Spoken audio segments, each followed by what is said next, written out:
Bisakah kamu memberitahuku tanggal berapa hari ini? Sangat mudah. Kamu tinggal melihat ponsel pintarmu dan voila, kamu langsung tahu hari, bulan, dan tahun. Namun, apakah selalu semudah ini untuk mengetahui tanggal? Apakah orang-orang kuno bahkan punya konsep satu tahun yang berlangsung selama 365 hari? Ya dan tidak.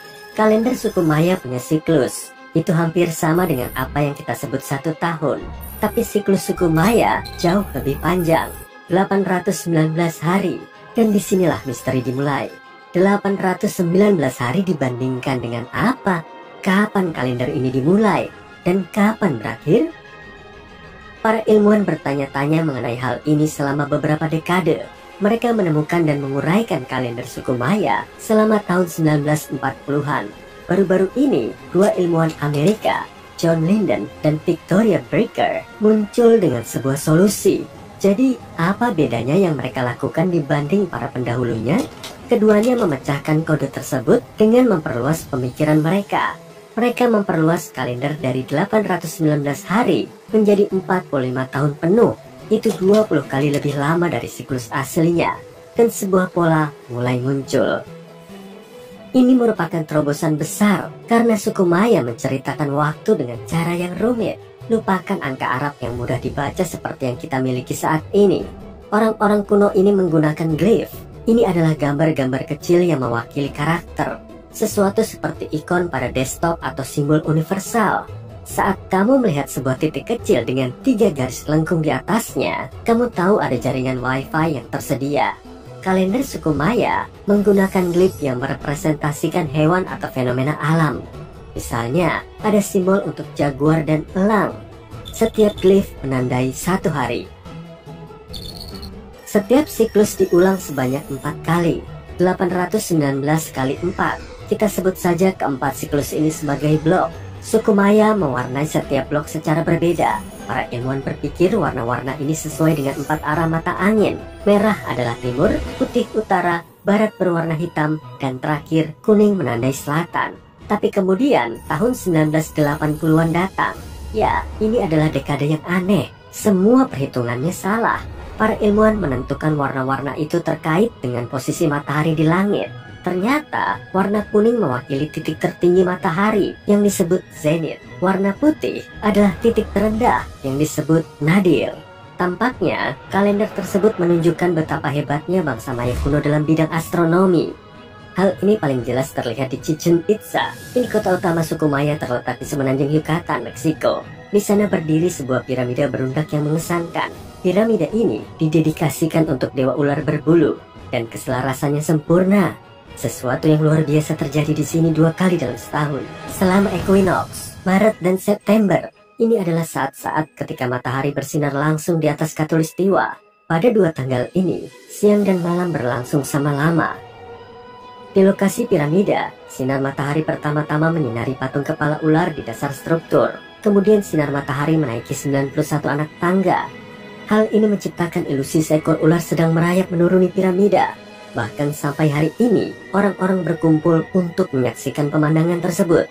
Dan itu pasti lebih mengesankan ketika suku Maya menyelesaikan strukturnya pada 1050 sampai 1300 Masehi. Tahukah kamu apa itu periode sinodis? Aku juga nggak tahu, tapi para astronom suku Maya tahu. Periode sinodis adalah waktu yang berlalu sebelum sebuah benda langit melakukan satu putaran penuh. Sebagai contoh, periode ini adalah periode di antara 2 bulan purnama. Kalau dilihat dari bumi, periode ini berlangsung kira-kira 30 hari. Dan suku Maya mengamati langit tanpa henti. Mereka dengan cermat mencatat periode sinodis semua planet, dari Venus ke Saturnus. Astronom kuno ini menyimpan catatan hampir semua benda langit. Tapi apa hubungannya dengan kalender mereka? Perhitungan para peneliti Amerika mengungkapkan hubungan tersebut. Mari kita ambil planet yang paling dekat dengan matahari. Sebagai contoh, Merkurius. Periode sinodisnya adalah 117 hari. Kalikan dengan 7 dan kamu akan mendapatkan angka berapa? Tepatnya 819. Kebetulan? Tentu saja tidak.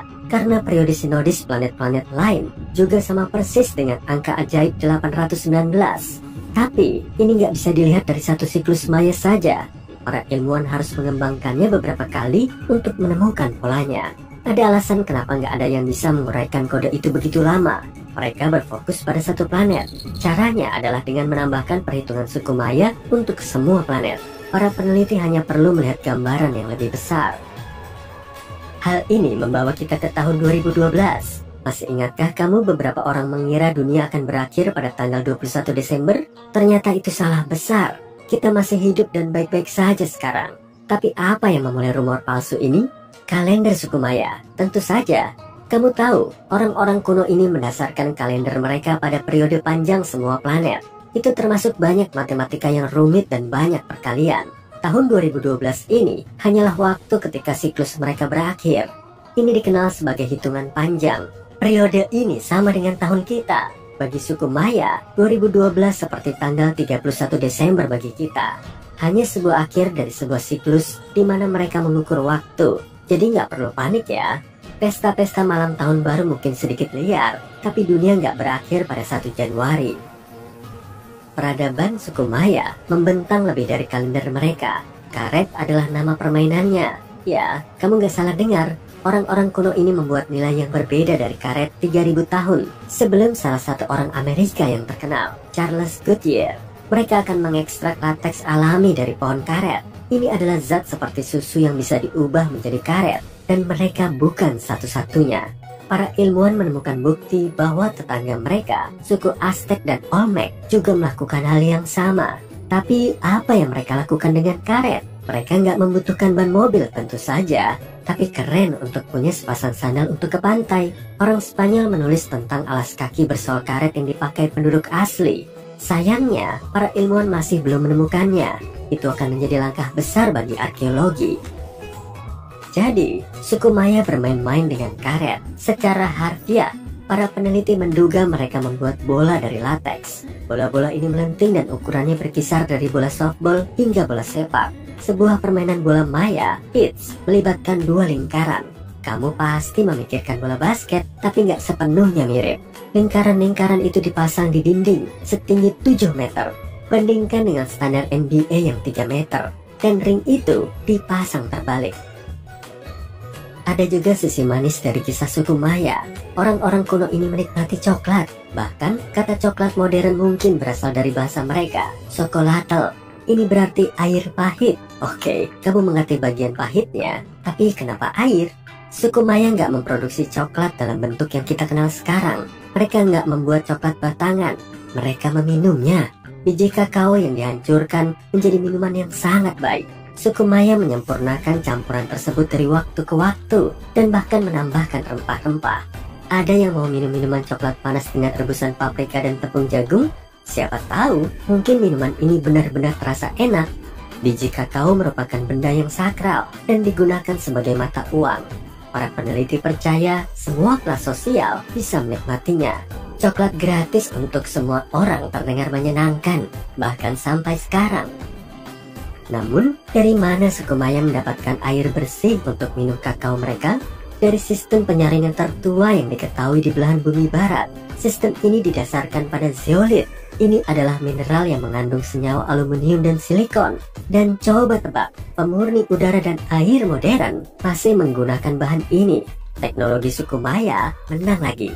Kembali ke Eropa, Roger Bacon mengembangkan sistem penyaringan pasir pada 1627. Sekitar 1800 tahun setelah suku Maya.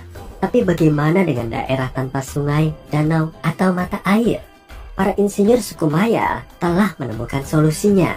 Air hujan. Mereka akan mengukir waduk besar di batuan kapur. Kemudian mereka akan melapisi gua-gua bawah tanah ini dengan lapisan bahan kedap air. Langkah terakhir adalah membuat saluran-saluran kecil yang menampung air dari bukit-bukit di atasnya. Para ilmuwan memperkirakan satu saja dari waduk ini bisa menampung rata-rata 10.000 galon air hujan, cukup untuk mengisi 55 bak mandi air panas modern.